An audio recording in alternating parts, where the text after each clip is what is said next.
One of the interesting things about about teaching is looking at everybody in terms of their narrative, their story, and how engaged, involved, or trapped people are by their story. Pretty much everyone is profoundly involved with their journey. It's really how this whole thing is structured. You enter into the world and you become deeply, even profoundly interested in your life, in your own life.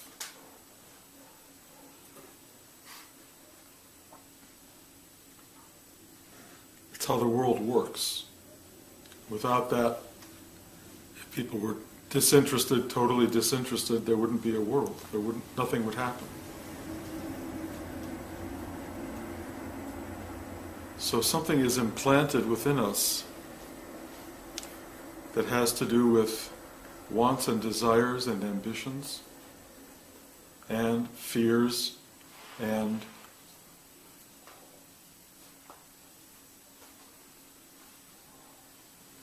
a whole panoply of hopes and desires. It's just built in. And some of those hopes and desires become realized, satisfied. Some of them don't. And you can start seeing, I watch it with my granddaughter. We spent the last week together. And she's learning that you don't get everything you want. And it's an early lesson. And she's trying to figure out, how do I get it? And so one of the things she's discovered is you can try to cry. And I've been watching this amazing thing where she tries to cry and it's completely fake. And then she finds a way into making it real. Where it becomes a real cry. And the minute it becomes real, my heart breaks and I want to give her what she wants. The fake stuff doesn't work. The real stuff seems to work. So I just start to want to do whatever I can for her. And she knows that that's working, and I'm watching how this is imprinting and how she's going to begin to manipulate the world. Many, many skills that she has already evolved at the age of almost 2. And all of us are much, much older, and we have a lot of skills that we've worked that have been very effective, and a lot of skills that have been ineffective. But it's all based on what can we get out of life, and what do we want to avoid in life.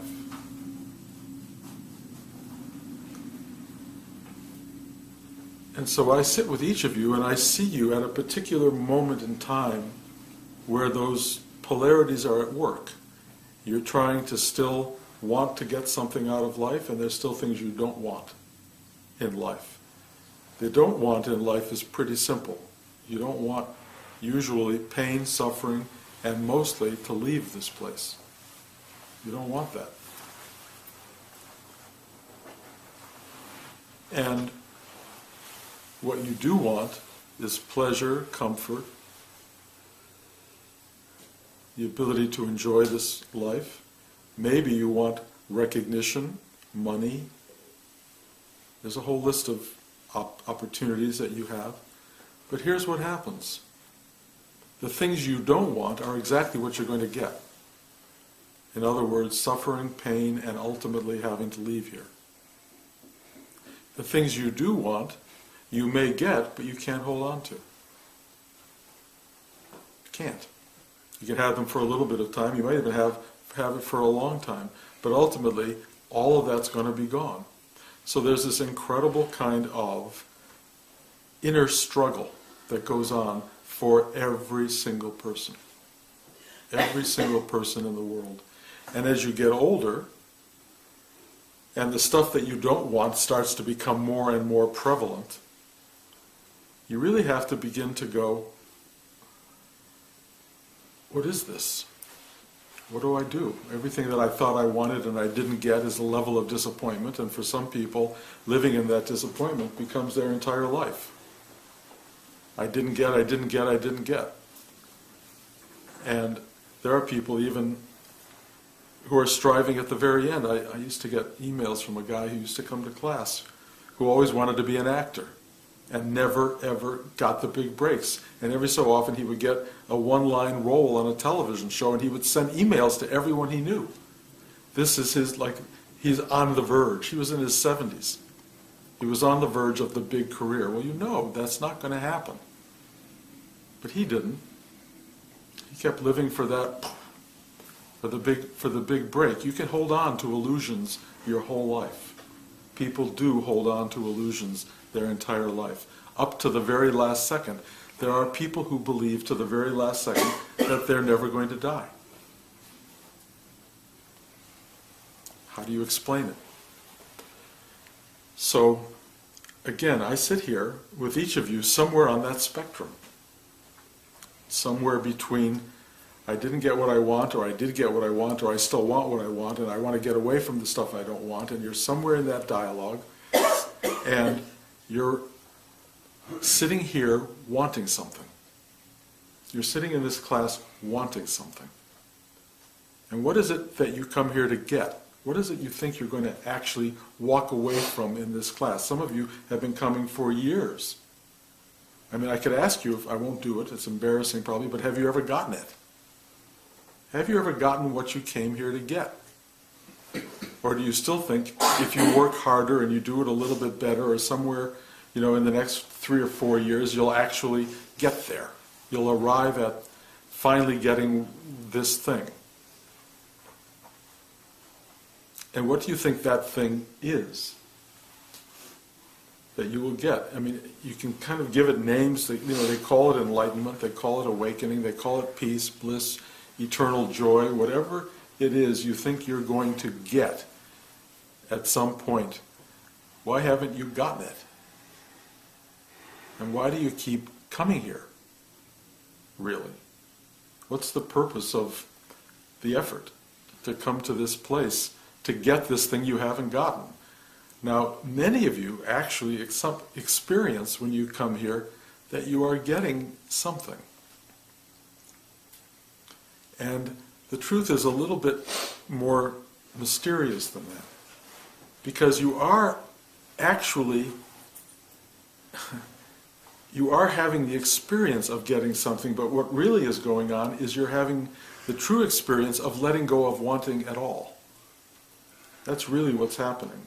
The real joy of being in a meditation class is that for approximately an hour here, you are letting go of wanting anything.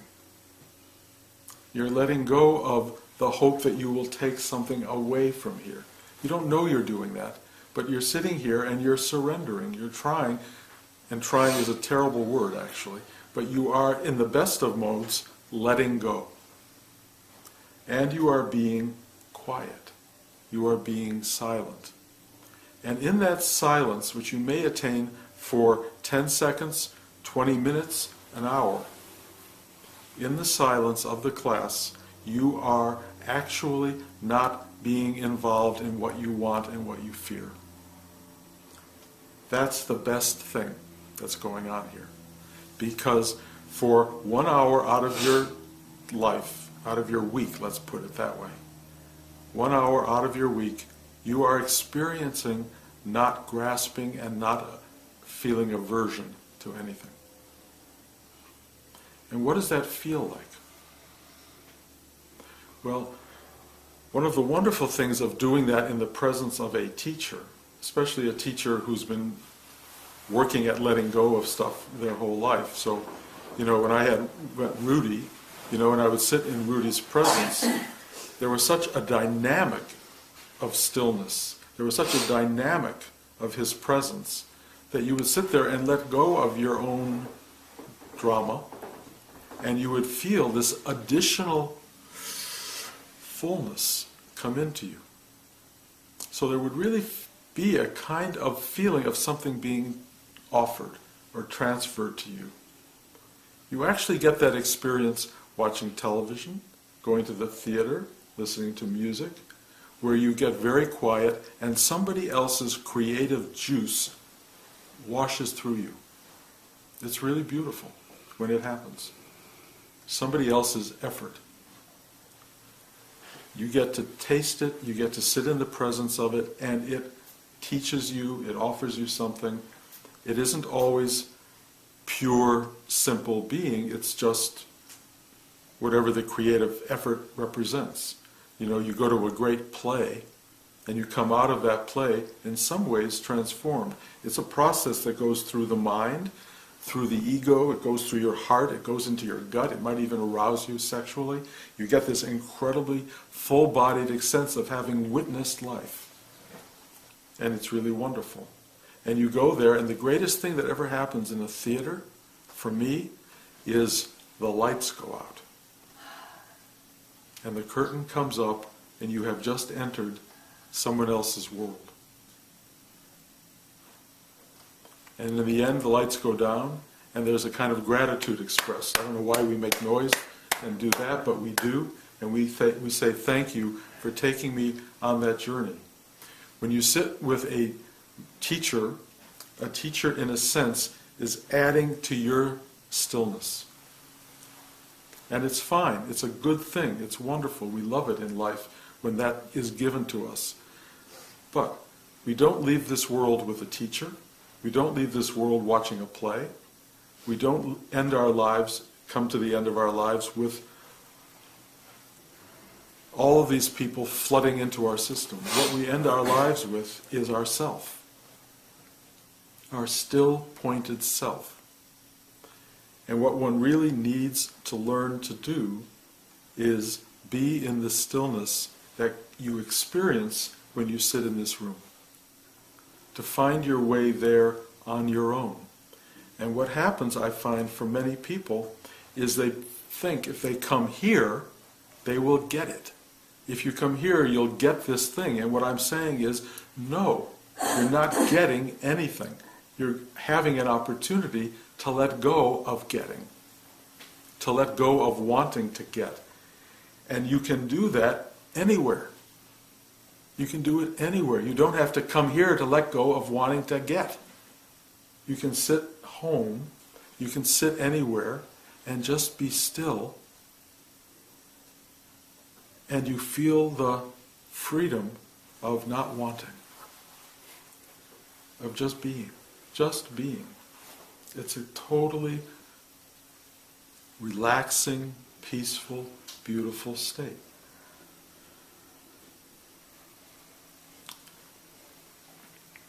What happens after you find that state in yourself is that you sort of desire it. It becomes wanting this thing. And again, it starts to be wanting to have it. And yet, the lesson you start to teach yourself is that I can't have it, I can only be it. I can only be it. How do I be it? I can't sit and meditate all day long. It's just not a good idea. I mean, you can go to a cave, you can go to India, you can go to places where they'll give you 6 months or 3 weeks or 10 days of sitting still. But everyone I know who's ever come out of that experience comes back into the world and goes, oh, I lost it. I lost it. I couldn't bring it out with me. I got to go back to that cave. I got to go back to that retreat and have another 10 days or month of sitting still. And then you become kind of addicted to having something and going to get something that is always, always available. It's just being present in the moment. If you are really present in the moment, what happens is all of your history and all of your future, all of your frightened fear of what might be or desire for something that will be, you let that go and you just be present in this moment. The simplicity of that is so profound and so amazing that most people never do it. Because they think they have to sit in meditation and let everything go. Meditation just shows you that you can do it. But the doing of it is just do it. You don't have to go somewhere to practice it, although maybe you do actually, because the great thing about meditation is it shows you at least it's possible. And then the really important part of spiritual work is bringing that truth or that knowledge base into every day. So that every day you find yourself here and not there. Not trying to get to this thing or that thing or to avoid this thing or that thing. Just be with what is. Just be here with what is. That really is the spiritual journey. It's what we're all after. And yet, when I sit here as a teacher and I look in each of your eyes, your story comes flooding into me. And I can feel how not here you are. And so I try to, and it's a matter of trying, but at this point it's something I've been doing for years, energize the stillness. Breathe into the stillness inside you and help you feel what that is. It's worth it to experience that. It's worth coming every Sunday, if that's what you need to do, to feel the stillness. Why? Because most of you don't do it during the week or during every opportunity in your life. Most people just don't do it. You don't turn off the radio, you don't turn off the TV, you don't turn off your brain. You're in constant engagement with your story. Constant, unending engagement. And it's so noisy and it's so dramatic and it creates enormous emotional pull. So you feel all these uplifts and all these downdrafts and you feel all this stuff going on all the time. Sometimes it's mild and gentle. You know, if you're watching TV, it's kind of somebody else's story, so you can kind of relax into it unless it's really intense, and then you're going to be as dramatically involved in that as you are in your own story, which is fun, because at the end it's resolved, it's over, you can turn it off. But your story you can't turn off. You got to live it. And living your story is extraordinary and wonderful, and there's a reason you have a story, there's a reason you can't turn it off, there's a reason you have a life with wishing for and running from stuff. There's a reason. It's because the universe wants you to live this life. So you live it, you enter it, you become part of this life. But if you don't want to suffer your life, if you don't want to think, I hate this life, why am I here? Which happens to many, many people. And especially toward the end of life where things are really being taken away.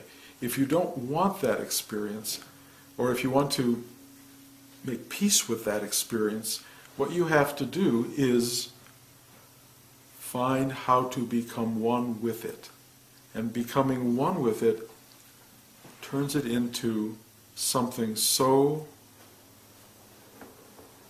vast, so beautiful, so profound, so full of mystery, so full of truth, that spiritual awareness transforms the mundane into the holy, into the divine.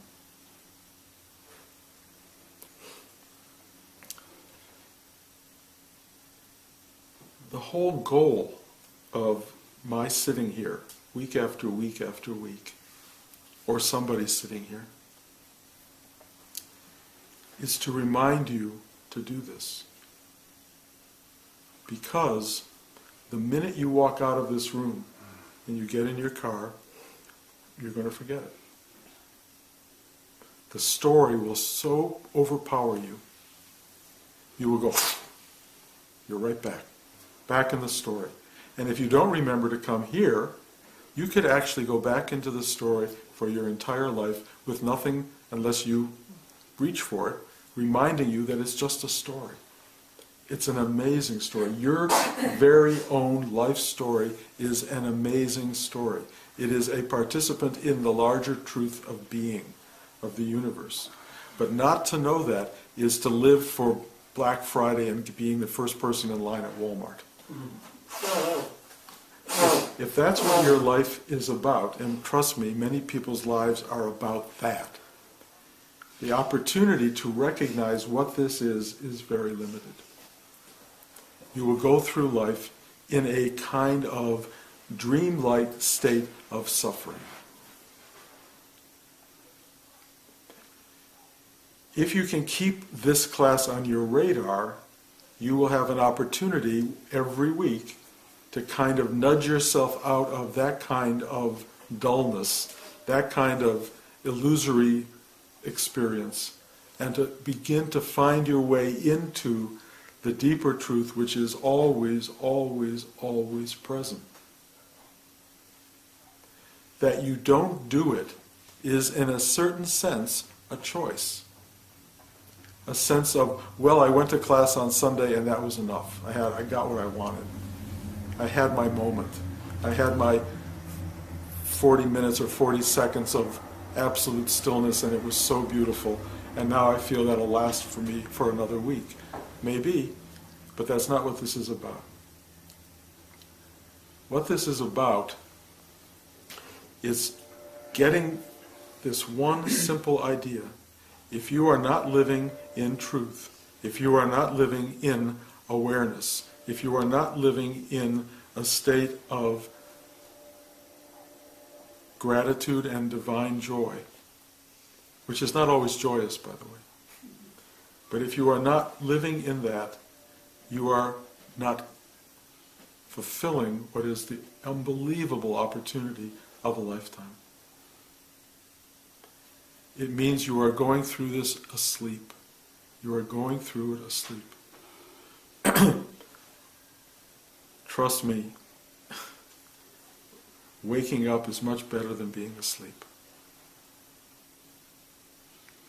You know, I spent last week with my granddaughter. We sit out on the train tracks because she loves the choo-choo train and she loves Amtrak. And we sit out there and a train goes by approximately every 15 minutes. So we have a lot of time of sitting. And she doesn't want to walk.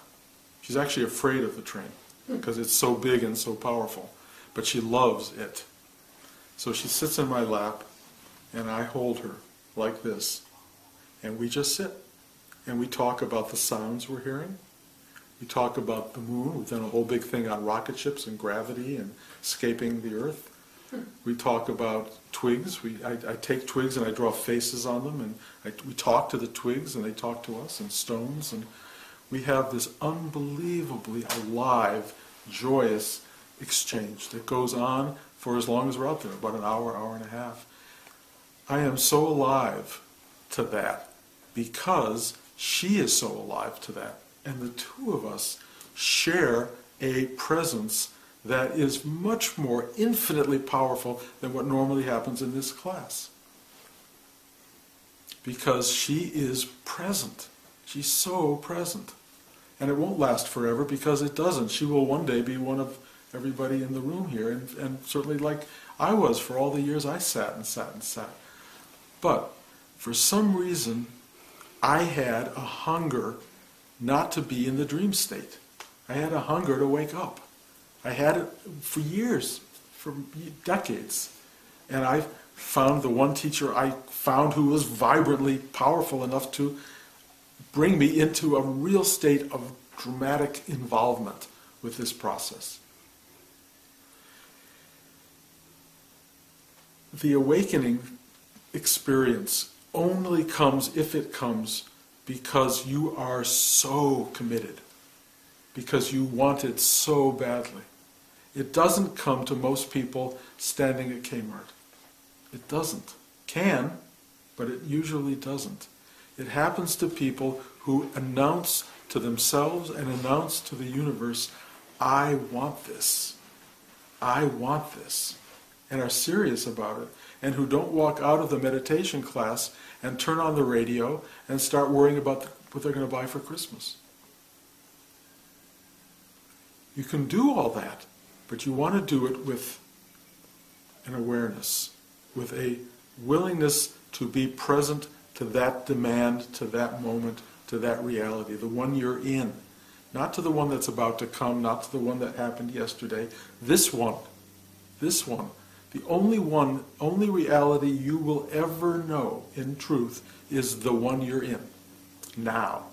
All the other stuff is just more the memory of what was and the projection of what will be. It has absolutely no bearing on your life other than the fact that a lot of it is occurring in this moment.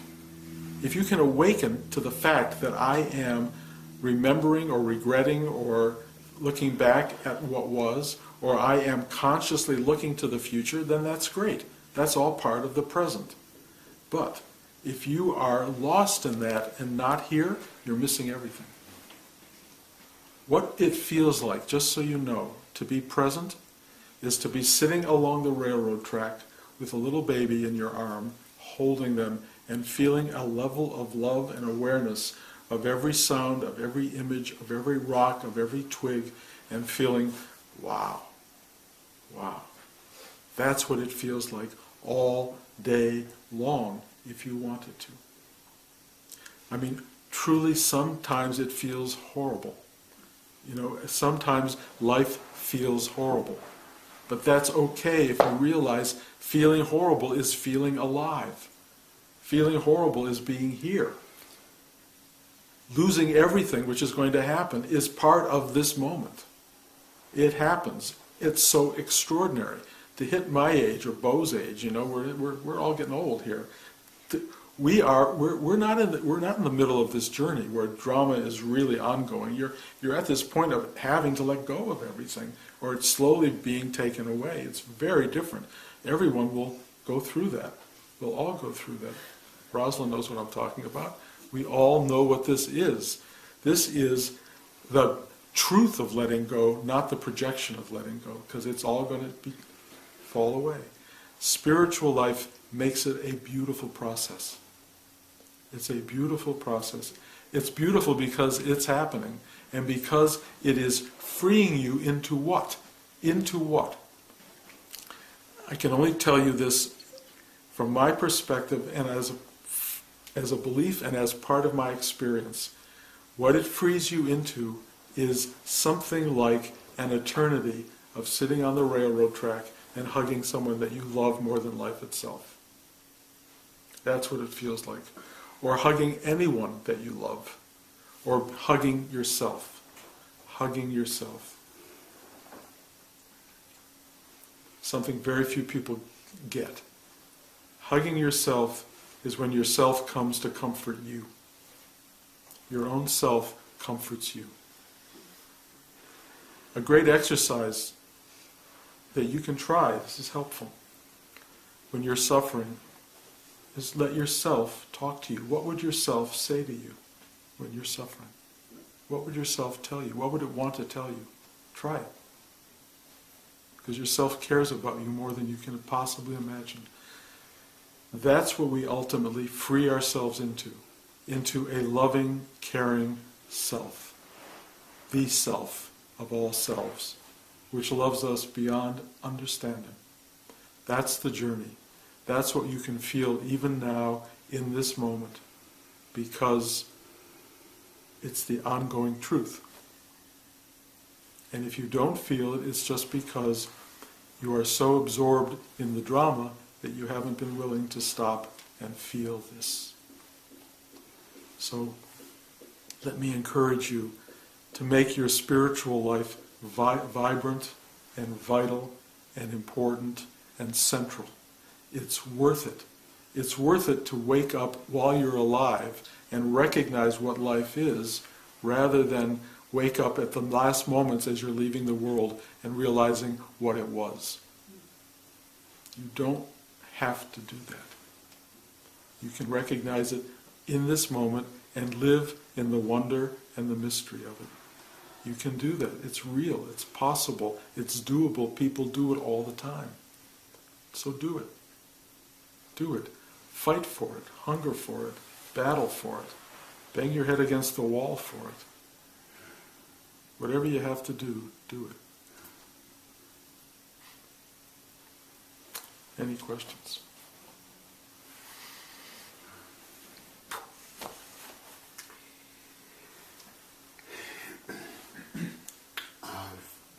We've been doing this a long time. Coming here, being here, is a reward, and that's what I come for. I don't come to be something or